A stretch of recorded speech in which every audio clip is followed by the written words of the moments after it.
Well, we don't hear about many wrong-way crashes on state highways here in California, and that's because statistically they are rare, but they do happen. Yeah, and because most of the crashes happen when a vehicle is moving at a high rate of speed, they're much more likely to result in serious injury or even death. In today's Rules of the Road, CHP Officer Jared Grieshaber is here. He's got some tips on what to do if you ever find yourself in a wrong-way situation. Thank you very much again. It's always a pleasure to see you. So let's start off with the numbers. How often do these crashes happen on state highways in California, and really what's the percentage that you see? Yeah, so they, like you said, make up a small amount. It's about 0.16% of our crashes that we have that the CHP investigates. We're averaging about 200 to 250 crashes a year since about 2019, which has led to over 300 deaths and over 1,500 injuries. Like you said, they're a rare occurrence, but they do lead to tragedy with either serious injuries or death. Do we have any statistics on why these crashes happen? So most of our wrong-way drivers, the people that are driving wrong way, the violators, there's two types of drivers. Sometimes it's elderly people, they get confused, but more times than not, it's somebody that's under the influence of something, either drugs or alcohol, and they get on the freeway, they start driving the wrong way, and causing tragedy, death, and injury. What about the time of day when these happen? Is it mostly at dusk or is it at night? What can you tell us about that? Yeah, so most of our wrong-way crashes are going to occur between that 11 p.m. and 4 a.m. Hour, which is when most of our drunk drivers are out there. And they actually happen on the weekends, Friday through Sunday. So statistically speaking, that 11 p.m. to 4 a.m. number and on the weekends is you have the highest probability in being in a wrong-way crash. Other than obviously not being under the influence, which nobody should be doing that in driving, how should people avoid a wrong-way crash? Yeah, so if you're out there, you're driving, statistically speaking, most of our wrong-way crashes occur in the left-hand lanes of the correct way of travel. So that's going to be our fast lane or the lane next to it. And that's because most DUI drivers like to drive in the slow lane. But what are they doing? They're driving wrong way.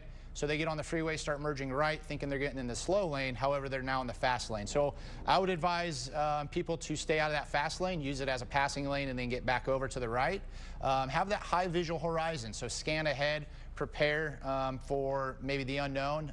Don't just be looking right over your hood ornament. Scan ahead 20, 30 seconds ahead to prepare for something that might bring itself. So let's say you find yourself all of a sudden, and you're not drunk, you're sober, and you see a wrong way sign. Now you've gone, you're like, oh, no, what do I do now?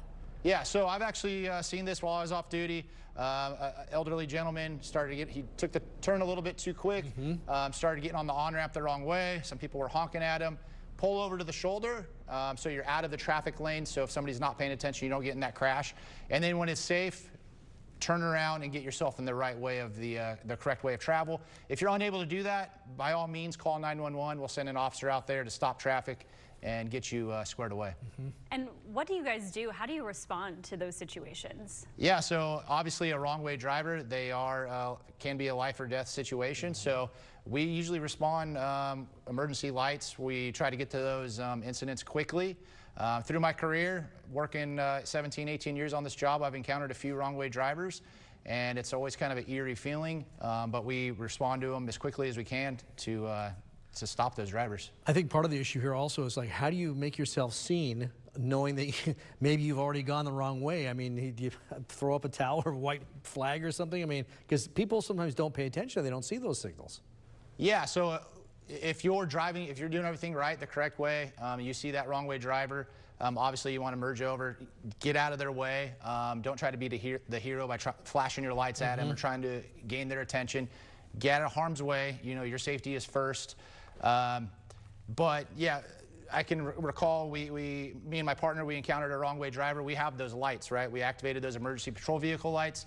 We start doing a little traffic break, and that driver drove right by us like we didn't even exist. So every situation's different. The most important thing is just getting yourself out of that harm's way. Okay. So drivers shouldn't honk or, try and stop traffic themselves or anything like that?